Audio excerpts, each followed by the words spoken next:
علاش انا ضد الاطلاق الغير مشروع؟ كتعرف علاش انا ضده؟ لان عندك 800 الف موظف اللي مشى يقضي عنده شي غرض ما بغا يمشي يكتب بالشكايه ديال بالعامه يجيبوه، والله لا فلتوه غير كتوصل الشكايه ديال بالعامه ما كيقلبوا ما كيبحثوا يصير يجيبوا. هذاك 800 الف موظف ما يعطي عقد زياد غادي يدير بيه واحد اخر شكايه ويبقى غادي للكوميساريه وجاي سير واجي.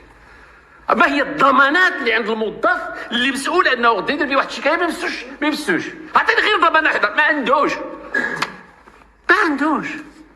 غير يدير بيه شكايه يقول لها طلب لي رشوه ولا راه هز الفلوس ديال الحاله المدنيه ديال التنبر وقرينه المراه كاينه في الدستور. سهله كشعار نحارب الفساد. نحارب الفساد. الا شفتي الفساد عكر لي والله لا شفتيه ما تيبانش. كتعرف شكون اللي كيحارب الفساد؟ هو خلق مؤسسات للدوله تكون مضبوطه وغاديه.